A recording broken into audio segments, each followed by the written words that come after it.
everyone. Welcome to a somewhat special but very short episode of Uncanny Treks. We continue our coverage of the 2023 Superman cartoon that I still refuse to call by its name. I am Bob in Cascadia. That is Matt in the Southland. Matt, how the hell are you doing tonight? Doing okay, Bob. I am like you. I keep forgetting the name of the show because you won't say it on the podcast. Yes, And I yes. keep finding myself wanting to type The Adventures of Superman, but that's not the name of the show. It's My Adventures with Superman. If it were called The Adventures of Superman, I probably still would more often just say Superman, but I would be willing to say the title. Well, Bob, this episode we are, I guess, introduced in this whatever show to Mr. Mixel-Pitalik. Yeah. I didn't realize it till he came on screen, but I had been unconsciously dreading seeing the show's version of Mr. Mixel-Pitalik. I don't know, what'd you think? I don't know, Bob. I think this is a down for me with this episode. Yeah. So I like your description of Mixie. How did you put it? Yeah, I'm just gonna say, Bob, he looks like a Dragon Ball Z wizard. And I've never watched an episode of Dragon Ball Z, and I don't know if they're wizards, but I'm just going to assume. That seems right to me, yeah.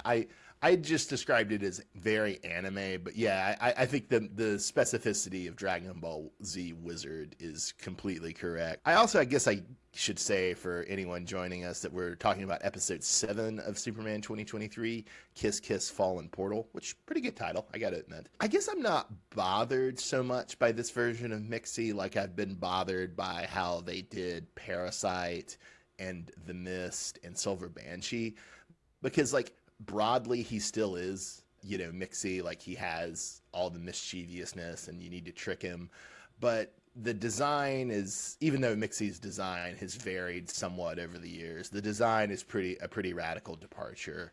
And they also, usually he's more played as a magical fifth dimensional imp, whereas here they're really playing him up as a multiversal figure, which longtime listeners of the podcast will know my feelings about the multiverse. Yeah, when I heard multiverse, I rolled my eyes. I'm like, really, do we have to go in this direction right now? We're so oversaturated with everything dealing with multiverse versus, is how you say it? Multiverses.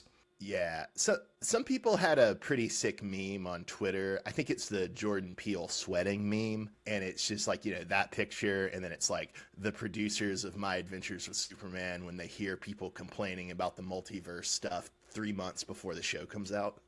Yeah, I mean, when they said multiverse, I was like, shit, there's just too much multiverse coming at me. I will say, though, I was glad that they did not go the technology route with Mixel-Pitalik. They could have done that if they wanted. Yeah, which that's been the essential problem with their portrayal of Parasite and Silver Banshee, right? Yeah, so. See, Bob and I grew up with Mixel-Pitalik wearing a little orange spacesuit and had, white hair sticking out the side. That's my Mixel-Pitalik. Now, yours may be different. It's like a little orange-purple, it's like orange with purple strap things around his shoulders. I always just thought of that as a kind of stylized dress-up suit. Okay, it's like the shit they'd wear on the Jetsons, I guess is what I should say. Yeah, okay. If you say it like that, I'm more. When I say spacesuit, I mean it could be a spacesuit from the future. Yeah, to me, the important things that Mixie needs, he's not a character I deeply care about, so I don't know. He's always been kind of annoying, so I'm not super invested in them getting Mixie right. But to me, the two things Mixie needs to have are a cigar and a bowler hat, Yeah, bowler hat, definitely, for sure. And also a cigar. The children need to be exposed to positive representations of smoking, Matt. It's important. Well, I've read lots of issues in Mixel-Pitalik, and yes, I do know he has a cigar, but I've never thought of it as being part of his character. That's the bowler hat for sure. You didn't find that early John Byrne issue that I know you had where Mixie picks up a bus and smokes it as a cigar. Yeah. You didn't find that formative, Matt? But here's the thing, Bob. Mixel-Pitalik is only as good as his writers. So yeah, if they don't have a very good puzzly story to tell that involves, Superman having to find a way to trick Mixel-Pitalik, the story's trash. Yeah, and I mean that's one of the challenging things about writing Superman in general is that, and I think this has tended to be forgotten in a post-Dark Knight Returns world, but Superman is supposed to be really smart, and he's supposed to regularly outwit Mixie and Luthor and Brainiac. And so that he can be it's not like you're writing Spider-Man or Daredevil, right? Superman is regularly supposed to outwit rather than, brute force his opponents. Correct, and that's the thing about the Mixel-Pitalik stories. There's only so many ways you can trick this dude to where it's interesting to watch. Yeah, yeah, Because it usually has to do with his name, having him say his name backwards. yeah. Which honestly, although in one level it feels like a cop out that they don't go that route, on another level, I can't blame them so much, you know? Yeah, because the story's been told before so many times. Yeah. Yeah. So, do you remember Mixie on the Bruce Timm '90s Superman cartoon? Very vaguely. Wasn't he like bald with a purple suit? I think that's right. I don't remember him very well either, so that's why I ask. I don't even remember what opinion I had about him back in the day. So, Yeah, I don't think he was in many episodes. yeah. Which, bringing up the Bruce Timm thing, I guess I should say, even though we're complaining about the multiverse thing, it does, give us easy content to discuss. So we have a brief scene where we see the Fleischer Superman, the Super Friends Superman, the Bruce Timm '90s Superman, and Crab Superman. Of those four, who's your favorite? Yeah, I'm gonna go Tim 100%, Bob. Though I do get very nostalgic for like the Fleischer design because that's probably the first cartoon version of Superman I was introduced to. Yeah. Same. Not that I'm that old. It's just that's all we had. Like in the late '80s, they were really showing reruns of Super Friends, but for some reason those Fleischer cartoons came on all the time. I think because they were public domain. Oh, that explains a lot. There was a late '80s Superman cartoon, but I don't think either of us watched it. Yeah, I don't remember that at all, or we just didn't. Yeah. We were too busy watching Ninja Turtles and like the really good cartoons. Yeah, I agree with you. I'm super fond of the '90s Tim Superman show, even though I don't remember its Mixie very well, and I'm a little, I can't help but sometimes negatively compare this show to it. But that said, I also feel like you should give some recognition for Crab Superman. That made me laugh. Yeah, they just had to pick one random ass one to stick in there. They did the same thing with the Loises. Yeah, although it was interesting, there was a lot more Loises in the League of Lois Lanes. There was, Fleischer and Bruce Timm versions, but I feel like I didn't care enough to try to jot them all down. But there were a lot of other versions too. So speaking of the League of Lois Lanes, I thought it was hilarious that they give our Lois, this Lois, an inferiority complex. But I am a little bitter. I feel like this should have been the Legion of Superheroes, but it isn't the Legion of Superheroes because there's that damn Brian Bendis Legion cartoon that's supposedly in development for Max, but I'm sure, especially with the writers and actor strike, but I'm sure even without those would just probably never have come out. So it's one of those frustrating things of, oh, you're going to get this, but you're not going to get it. And in the meantime, they're not going to show up in anything else. Yeah, I would have preferred the Legion, honestly. However, when I was, going through the notes and trying to put it together, I didn't want to spell out League of Lois Lanes. And I did the whole Legion thing, and we usually put LOS, but this is LOL, Bob. Or usually it's LSH, not to be a pedant. LSH. Motherfucker. What? Why have I been doing it wrong then? In my brain, it was funny because League of Lois Lanes was LOL. Like, ha ha ha. Sometimes people do LOS, but LSH is much more common. LOS looks so much cooler. It's because of the lowercase, right? Yeah. Yeah. The lowercase is kind of cool. It's stylistic. Well, and it always is super dash heroes, so you got a point that it's maybe redundant to do SH since it's all one word. Yeah, but then it would be League of Lois Lanes. There's not a little dash between Lois Lanes. No. Yeah. Anyway, I just wanted to express my bitterness. Although, in fairness, if they had done the Legion of Superheroes, it would have been manga style or anime style, and I probably would have been cranky about that. And B, they would have made my beloved Legion multiversal, which is something they mostly have not been, and that would have infuriated me to no end. So you wouldn't have liked to have like the Legion come in with like mech suits? That would be cool. No, I would not like that. So maybe for good and all, it actually is for the best that it was the LLL instead of the LOS or the LSH. Like the Gundam Legion are coming in. The Gundam Legion is here, Matt. This episode does at least give me a chance to run down a lot of trivia, so I'm grateful to it for that. So in the museum that Mixie and Superman are trying to rob, we see a lot of artifacts. They appear to be a mother box from New Genesis, Hawkman's mace, what I think is probably the Book of Fate, although it might be something else, Mr. Terrific's T-Spear, a Green Lantern, the Helmet of Naboo, Starman's cosmic rod, a Legion flight ring, so I get a little Legion trivia in here, and then Lois's tape recorder. Okay, rewind for a second. A Green Lantern ring or a Green Lantern in itself? No, just a Green Lantern. How did I miss that? Oh, the lantern. Oh, the action. Yeah. I totally didn't picture that correctly, Bob. In my head, I was picturing like Hal Jordan inside a case. I was like, I did not see that, Bob. Oh, that would You be mean a fine. lantern in itself. That would the be actual fine. physical lantern. Now, Matt, I will say in my probably you're right to criticize me because this is an audio medium and the listeners can't see my notes. Yes. But you can see my notes where it's a lowercase green, lowercase lantern. So it's maybe less defensible for you to be confused. It is very true, but I'm just here for the listeners, Bob. That's right. That's right. You are the voice of the listeners against my unclarity and poor note-taking skills. So, Matt, have you noticed this thing, and I couldn't tell you episodes, but I know he's done it, I would say at least 3 times in the show, where, like, Jack Quaid, when he's voicing Superman, he does this, like, tone of voice where it's like, Superman is now angry or offended because he's finally realized that someone has lied to him, and so he gets this certain, I'm still friendly, but I'm angry tone, and I just gotta say, I don't care for that tone of voice. I'm gonna have to listen closer. I feel like they're trying to copy some of what the Bruce Timm Superman did in the Justice League cartoons. Oh, that's interesting. Because his voice, you remember that would happen? Like his voice would shift when he got like when super, that's lame. When he got super serious. So, Interesting. yeah, but it was way better in those contexts, mainly because of Yeah. the plot. I don't remember that offhand, but now that you're saying it, it's sort of coming to me, but I can't fully remember it. Yeah, it's there, but it's not as effective. Okay, fair enough. Especially fair because enough. I guess the stakes aren't as high here. Yeah, and I don't know, it's a little bit of maybe it's a weird tick, is all I'll say. So, Bob, you have any opinion on making this Lois like the less successful of the Lois lanes? Like, there's no Pulitzer Prize yet, and then Mixie takes like several subtle jabs that are being inadequate to the others. But then he says she's the fun Lois. What are your thoughts on that?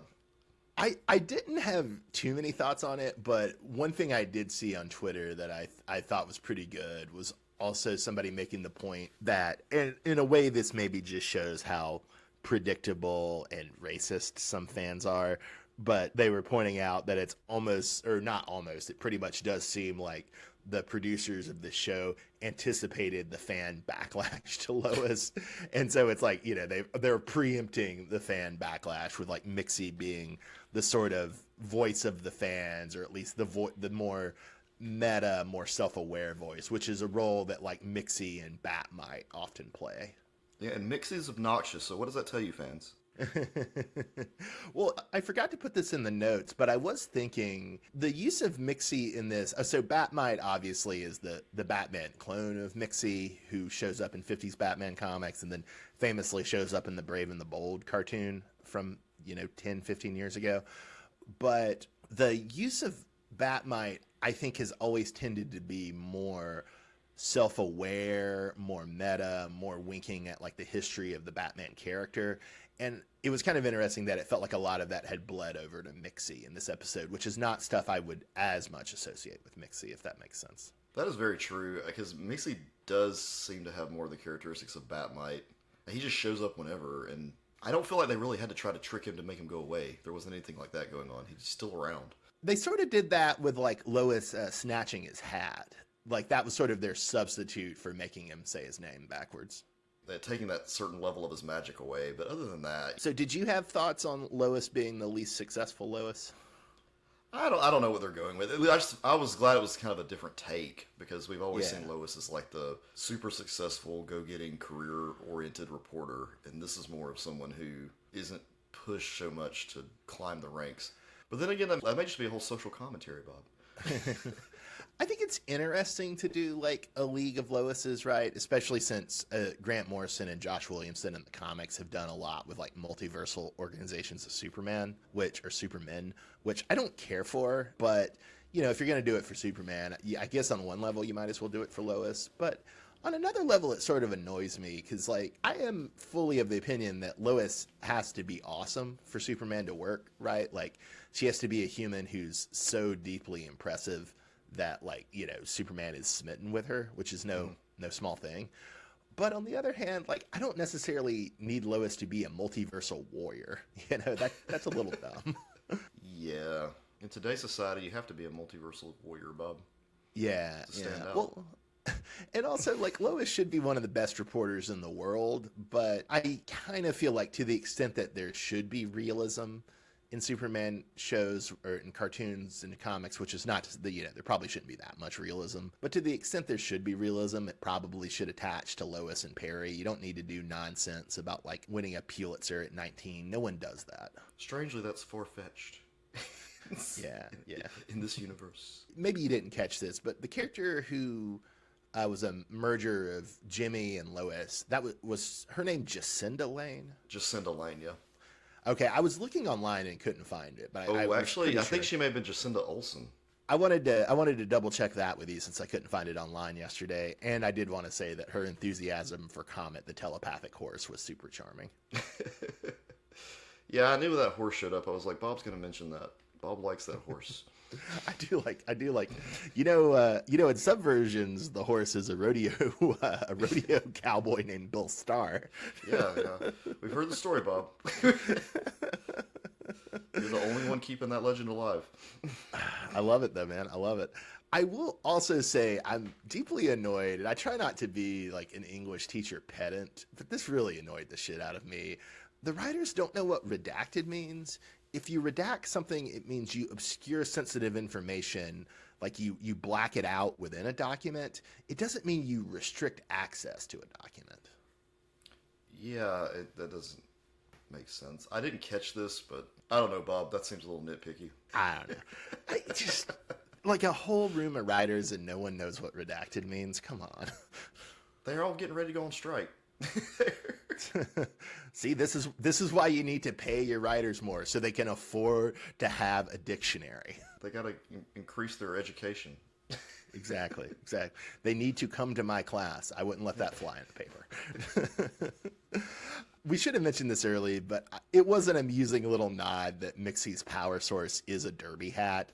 But then, almost as if they're trolling the old-time fans, he puts it on only for it to disappear and only for him to become a super Dragon Ball Z wizard instead of merely a Dragon Ball Z wizard. Yeah, I was hoping we were going to get like a more comic accurate mix after he put the hat on, but that didn't happen. So there was definitely disappointment there. I don't even know what he transformed into. Like looking at it, it looked the exact same to me, just like he had more hair sticking out the top of his head. I think there were more like tattoos and face paint too. I think so. There was more. Okay, so you don't know either. We just like why even like that was kind of a wasted thing for them to do.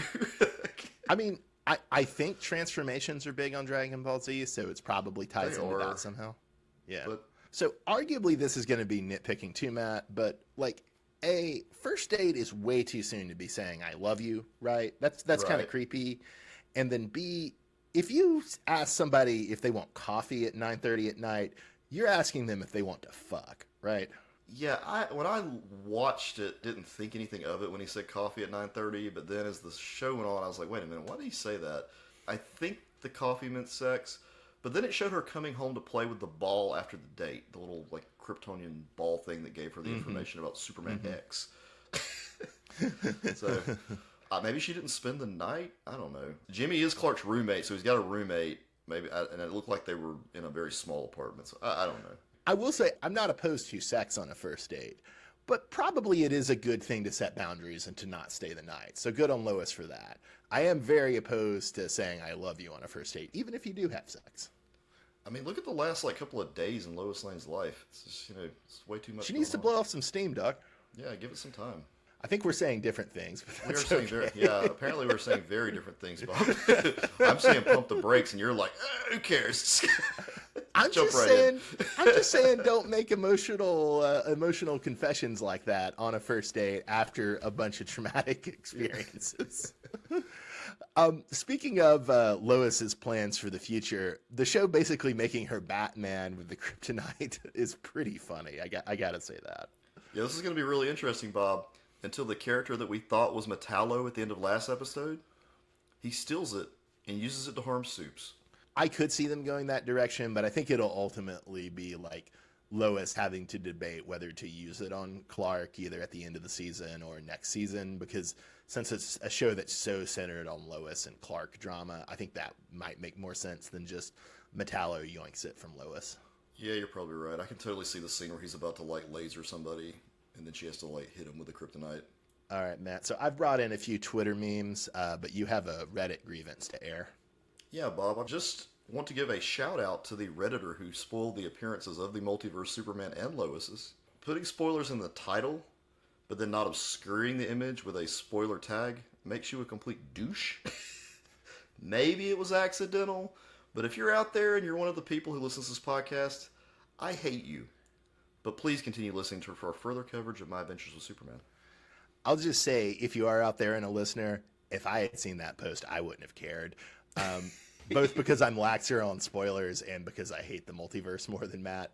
But I understand where Matt's coming from. I see him, I validate his opinions. And that's what we're all about here on this coverage of Superman 2023 with Uncanny Treks. I am Bob in Cascadia. That's Matt in the Southland. Any final thoughts, Matt? I mean, all he had to do was redact it. You're so bitter. Have a great night, everyone. Thanks for listening.